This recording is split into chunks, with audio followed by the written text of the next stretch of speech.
सभी को दिख रहा है कि ये वाली चीज़ हाइट पर है, वो नीचे है। तो फिर ऐसा क्यों हो रहा है कि ये जो, अगर मैं इसको नीचे हाइट से भी छोड़ता हूँ तो भी ये ऊपर की तरफ ही आ रहा है? बताओ। क्लियरली सभी को दिख रहा है पॉइंट हाईएस्ट है, जबकि ऐसा होता नहीं है। और वो पॉइंट लोवेस्ट है, अगर मैं नीचे फिर से करता हूँ तो ये वापस से ऊपर आ जाएगा। क्यों हो रहा है ऐसा? अगर हम कोई और सिलेंडर लेंगे जो इतना बड़ा है, सिलेंड्रिकल ऑब्जेक्ट, उसको अगर यहाँ रखते हैं तो वो नीचे ही जाएगा, लेकिन ये देखो ये ऊपर जा रहा है। क्यों हो रहा है ऐसा? बताओ। नहीं पता? असल में अगर मैं आपको बोलूँ, इसका टोटल मास नीचे ही जा रहा है। अब देखो क्यों।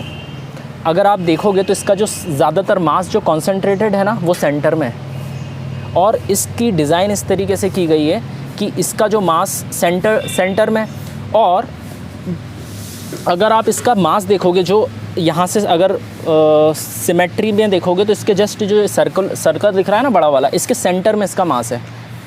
किसका? Centre of mass. Centre of mass अगर आपने कॉन्सेप्ट पढ़ा होगा तो इस पूरे सिलेंडर का, ये जो पूरा आपको ऑब्जेक्ट दिख रहा है, इसका एक पॉइंट पर हम मास कॉन्सेंट्रेटेड मान सकते हैं। जैसे इसका वज़न मान लो अगर 20 किलो है तो हम मान लेंगे उस पॉइंट पर पूरा 20 किलो है, ठीक है। तो ये होता है सेंटर ऑफ मास।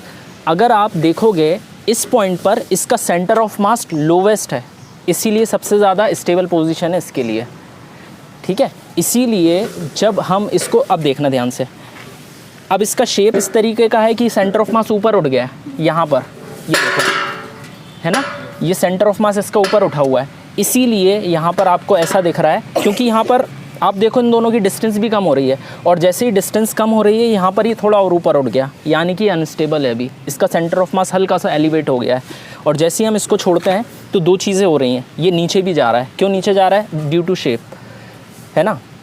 और सेंटर ऑफ, अभी आपको एक और चीज़ समझ में आ जाती है, अगर मैं या तो मैं इसको प्लेन कर देता या फिर हमारे पास एक सिलेंड्रिकल ऑब्जेक्ट होता तो आपको और थोड़ा क्लियर समझ में आ जाता। किसी को थोड़ा बहुत डाउट है, मैं एक और बार कोशिश करता हूँ समझाने की।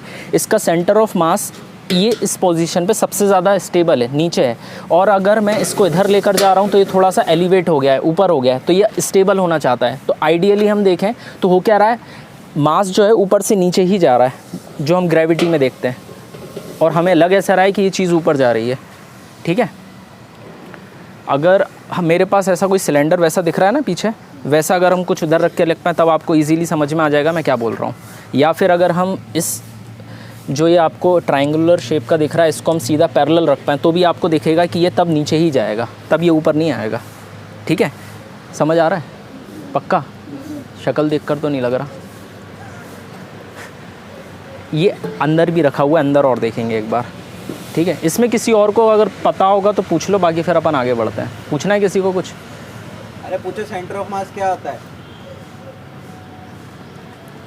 सेंटर ऑफ मास क्या होता है? पता है? देखो इसका मास कितना, इसका वज़न कितना होगा? 20 किलो के आसपास है। ये पूरा फैला हुआ है, तो एक जगह मैं मान सकता हूँ कि ये पूरा 20 किलो, क्योंकि फ़िज़िक्स में जब हम पढ़ते हैं ना तो पॉइंट मास करके पढ़ते हैं, जो भी फोर्स लगाते हैं उसको पॉइंट ऑब्जेक्ट की तरह ट्रीट करते हैं। तो मैं जब इसका फ्री बॉडी डायग्राम बनाऊंगा, जब मैं इसको कॉपी पेन पर लिखूंगा तो मैं ये डायग्राम नहीं बनाऊंगा, मैं बस एक पॉइंट बनाऊंगा और उस पर लिख दूंगा 20 किलो। तो वो पॉइंट जिस पर हम पूरा मास अज्यूम कर रहे हैं कि पूरा 20 किलो है, वो है इसके सेंटर में। ये जो सर्कल दिख रहा है, सर्कल का एकदम सेंटर, ठीक है। तो उसको हम बोलते हैं अज्यूम्ड पॉइंट को, जहाँ पर पूरे बॉडी का मास अज्यूम कर सकते हैं कि एग्जिस्ट कर रहा है, उसको बोलते हैं सेंटर ऑफ मास। जैसे इंसान का होता है यहाँ पर बीच में, तो यहाँ बैलेंस करने की कोशिश करूँगा तो देखो गिर रहा है, क्यों नहीं? वज़न तो यहाँ पर भी है, लेकिन इस पूरे सिस्टम का वज़न ना यहाँ पर बीच में कहीं कॉन्सेंट्रेटेड है। अगर मैं यहाँ से बैलेंस करूँगा तो ये नहीं गिरेगा, देखो। और इसको सेंटर ऑफ मास फाइंड करने का सबसे अच्छा तरीका क्या है? अपनी ऐसे दोनों उंगलियाँ रखकर पास ले आओ। अब देखो ये बैलेंस हो गया इस पॉइंट पर, तो हम बोल सकते हैं ये जो पूरा मास डिस्ट्रीब्यूटेड है, जो भी 1 किलो के आसपास है, वो इस पॉइंट पर कॉन्सेंट्रेटेड है, और वो हमको समझ में भी आ रहा है। देखो यहाँ पर बैलेंस हो गया, जबकि यहाँ पर बैलेंस नहीं होगा, ठीक है। ये देखो नीचे ही जाएगा, जा रहा है,